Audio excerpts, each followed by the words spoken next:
one of the greatest wrestling feuds of all time that people still talk about today, all these decades later, is you versus Tully Blanchard. Could you discuss that feud that, of course, Baby Doll also was involved with? Sure.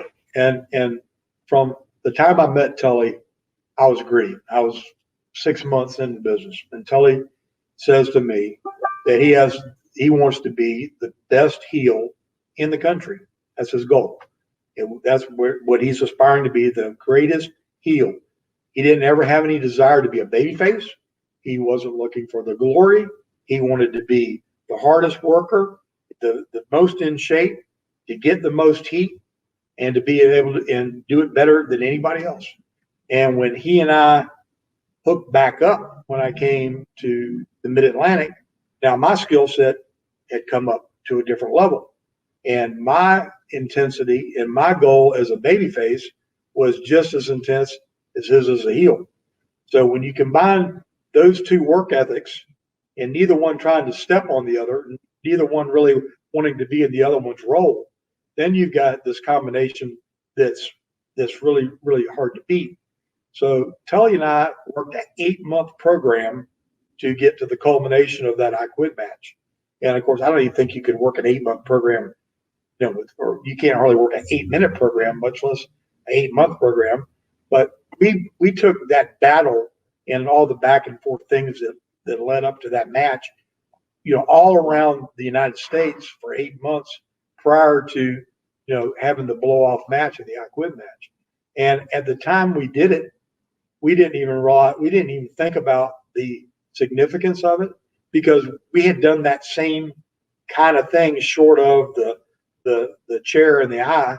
We had done that and more in places where it wasn't televised.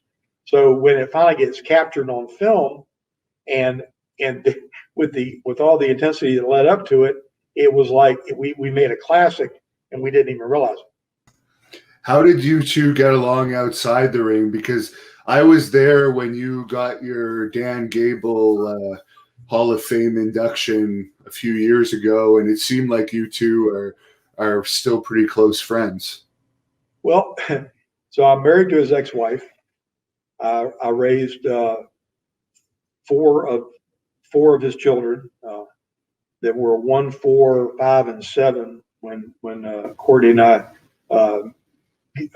got together, and we've got a professional respect for each other that goes without saying. But time and life and things that ensue and that we've shared vicariously because of this blended family have taken our relationship to a level that a lot of people would have a hard time understanding. But he's still a consummate professional.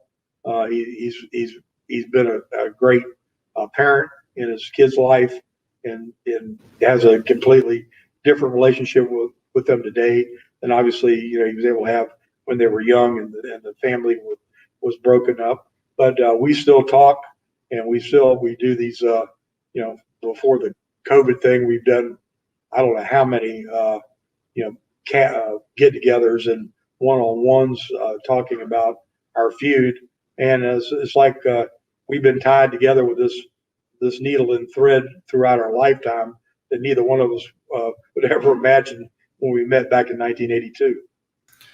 I'm going to guess you probably met his wife after the divorce, which is probably why there was no heat there. Well, the thing of it is, I was at their wedding.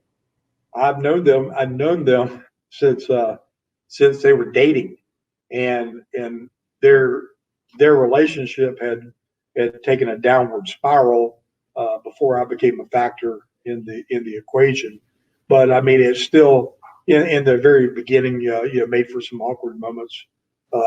Certainly just out of the sheer mechanics of it.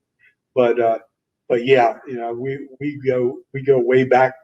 Something about when you get this wrestling DNA and in this fraternity ingrained in you, it truly is for life. And I think when you form the kinds of bonds that he and I did, Dusty and I did, it transcends almost all other life events. Now, Thank you for watching the Hannibal TV. Please like this video if you enjoyed it and click the subscribe button to not miss any of our latest shoot interviews, match videos, or news updates. Support us on patreon.com for $1.99 a month to watch our full shoot interviews ad-free and help our channel grow. Follow us on Twitter at the Hannibal TV for instant updates.